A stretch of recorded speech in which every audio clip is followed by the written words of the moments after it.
इस खबर के प्रायोजक हैं Ruchi organics limited and ISO certified company, Sarojini Nagar, Kanpur, UP. उपराष्ट्रपति धनखड़ के इस्तीफे के पीछे कितने राज छुपे हैं? कोई कुछ कह रहा है, कोई कुछ कह रहा है। और एक अगर भरोसा करें सूत्रों पर, तो एक भारतीय जनता पार्टी के सांसद ने तो यहाँ तक कह दिया कि उनसे सफ़ेद और कोरे कागजों पर हस्ताक्षर कराए जा रहे हैं। अगर कांग्रेस नेता अखिलेश प्रसाद सिंह की माने तो उनका कहना है कि उन्हें तो इस घटनाक्रम पर यकीन ही नहीं हो रहा। उन्होंने कहा कल ही उनसे मिले थे और धनखड़ से मुलाकात करीब शाम 6 बजे हुई थी और उनका कहना यह है, उनका दावा यह है कि उस समय धनखड़ पूरी तरह स्वस्थ और अच्छे लग रहे थे।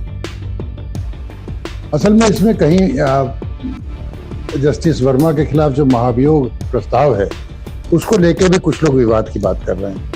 क्योंकि वो कहना है कि लोकसभा में वो पहले आना चाहिए था, तो राज्यसभा में पहले विपक्ष ने पेश करा दिया, इसको लेके भी कुछ बातें हुई हैं। लेकिन प्रत्यक्षतः जो कारण माना जा रहा है वो स्वास्थ्य कारणों से उनका इस्तीफा माना जा रहा है। थोड़े दिन पहले उनकी हार्ट की सर्जरी हुई थी। एक बार वो एक कार्यक्रम में चक्कर खा के गिर पड़े थे, सार्वजनिक कार्यक्रम में। तो स्वास्थ्य कारणों की बात जायज़ लगती है, लेकिन जब राजनीतिक हलकों में इस तरह की कोई बात होती है और वो भी अचानक हो, तो लोगों को सहसा यकीन नहीं होता कि यही कारण है जो प्रत्यक्ष में दिख रहे हैं। हर एक को ये अंदेशा रहता है कि ज़रूर पर्दे के पीछे भी कुछ कहानी है, और ऐसा ही सब लोग कह रहे हैं। और इसके पीछे थोड़ा सा कृषि कानूनों को लेके या किसानों की समस्याओं को लेके उनकी चर्चाएं हैं। चर्चा ये भी है कि जस्टिस वर्मा के खिलाफ जो महाभियोग प्रस्ताव था और उस पर लेके जिस तरह से उनकी बहस हुई है भारतीय जनता पार्टी के कुछ नेताओं से, या कल भाजपा अध्यक्ष JP नड्डा का जो व्यवहार था राज्यसभा में, उसको लेके भी कुछ नाराजगी हुई है।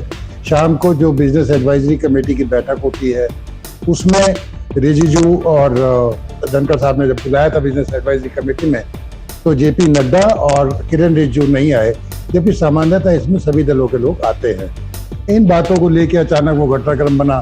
फिर रात में उन्होंने कह दिया, आज यानी मंगलवार को भी वो इस बात पर अड़े हुए हैं कि वो अपना इस्तीफा वापस नहीं लेंगे, यहाँ तक कि विदाई भाषण भी नहीं देंगे। हो सकता है अभी इस इस्तीफे के पीछे जो राज है वो खुलने शुरू हो और कई परतें खुलती जाएंगी, तब भी राज शायद राज ही रह जाए, क्योंकि ये भाजपा का राज है और ऐसे में राज खुलते नहीं है। माना यही जाएगा कि उन्होंने स्वास्थ्य कारणों से इस्तीफा दिया। प्रधानमंत्री मोदी ने भी इस प्रकरण पे अपनी चुप्पी तोड़ दी है और सिर्फ इतना कहा है कि उनको अच्छे स्वास्थ्य की उनकी कामना करता हूं, और यही शुभकामना उन्होंने दी है। सिर्फ इतनी टिप्पणी की है। देखते हैं क्या खुलेंगे आगे कुछ राज इस इस्तीफे के पीछे। धन्यवाद।